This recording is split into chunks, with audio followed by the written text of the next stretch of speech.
11 महीने का विदेशी सामान खरीदने के लिए कवर करता है। वर्तमान में वैश्विक परिस्थितियां अनिश्चितता से भरी हुई हैं, जिसकी वजह से डॉलर का आउटफ्लो बढ़ा है। सरकार और आरबीआई इस स्थिति पर सतर्क नजर बनाए हुए है और आम जनता के हितों की रक्षा के लिए प्रतिबद्ध है। माननीय सदस्य सप्लीमेंट्री। मैंने क्वेश्चन क्रमांक यप में आपसे पूछा था मंत्री महोदय कि रुपये के अवमूल्यन से देश की आर्थिक हानि हुई है क्या। इसमें आपने जवाब दिया नहीं है।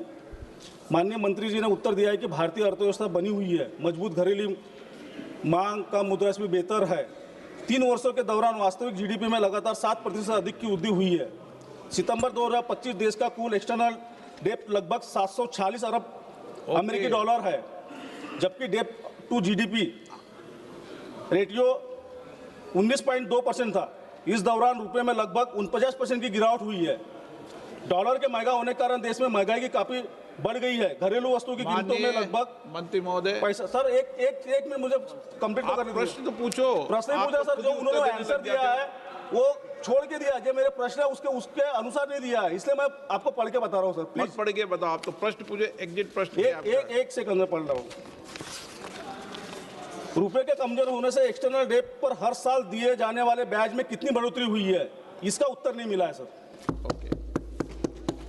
अध्यक्ष महोदय, मैंने पहले भी बताया कि जो हमारे अर्थव्यवस्था के इंडिकेटर्स हैं वो सभी के सभी अगर देखें तो हमारे बहुत ठीक ढंग से आगे बढ़ रहे हैं। इसलिए देश में जो मुद्रास्फीति की बात उन्होंने कहा, पहले बताया कि 1.9% है और हमारी अर्थव्यवस्था ठीक दिशा में चल रही है।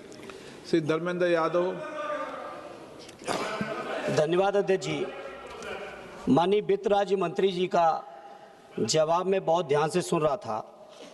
मैं अपने पूर्व सदस्य के साथ संबद्ध करते हुए, माननीय मंत्री जी, हम अपनी बात नहीं कह रहे, लेकिन पूरा देश प्रधानमंत्री जी की बात को ध्यान से सुनता भी है, मानता भी है।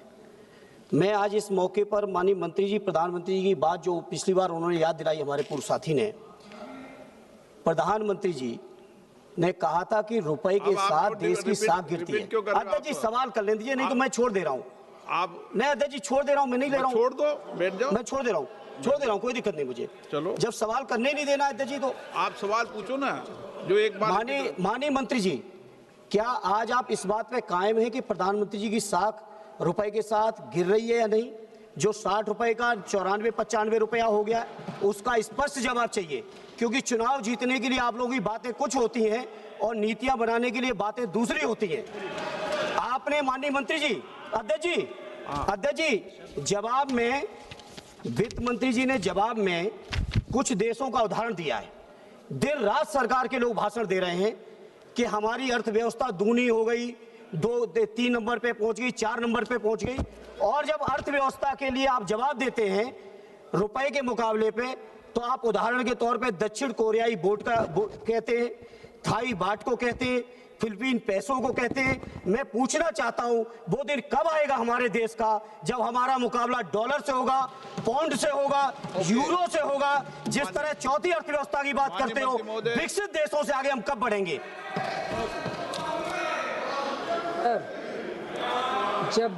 जब जवाब दिया जाता है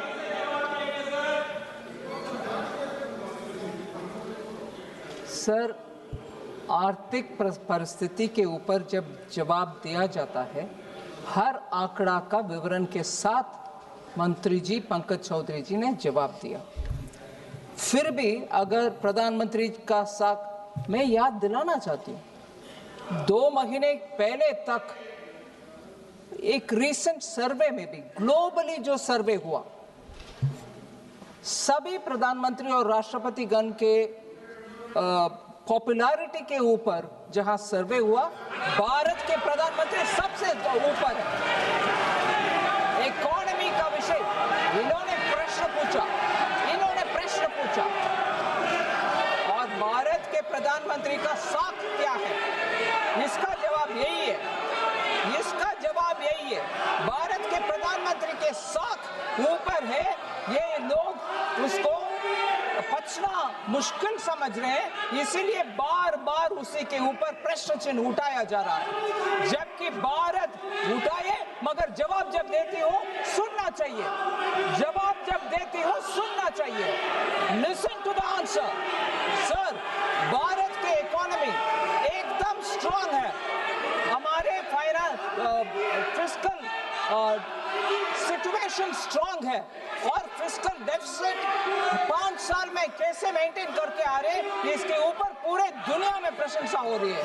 और ये भी है हमारे फॉरेन एक्सचेंज रिजर्व इतना बरकरार है, सॉलिड भी है, इसके कारण आज हम डॉलर का व्यवस्था को पूरे दुनिया देख रही है। हर एक इमर्जिंग मार्केट का इकोनॉमी के साथ भारत को तुलने में हमारे रुपया ठीक चल रही है, और रुपया को ठीक चल रही है, बिल्कुल ठीक चल रही है। No, absolutely going fine. Sir, अगर सर प्रश्न पूछने वाले को कम से कम जवाब सुनने का क्षमता होना चाहिए। They should have the strength to hear the reply. Sir, रुपये का विषय मैं बार बार इसी उदाहरण के साथ बोलना चाह रही हूं। रुपये का विषय में आप सुनिए जवाब, झूठ बोलने के लिए उधर से इधर आ गए आपके स्थान पर जाइए अगर स्पीकर साहब बोलेंगे।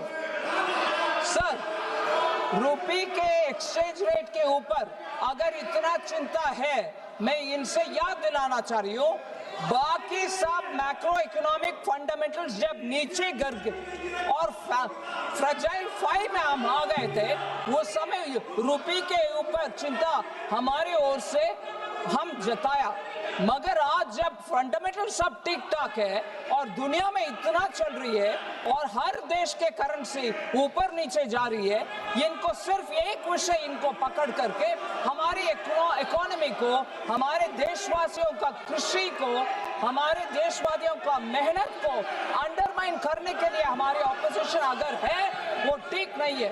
आज हमारे देश का रिक्वायरमेंट है, हमारे अपने जनता का मेहनत को हम कॉग्निसेंस में ले और उसका साथ खड़े रहे, उनके साथ खड़े रहे, ना कि हमारे देश को ही कभी बार बार नीचे दिखाने के लिए ये प्रयत्न जो चल रही है वो गलत है। क्वेश्चन नंबर 505 सी अजेंद्र सिंह लोधी।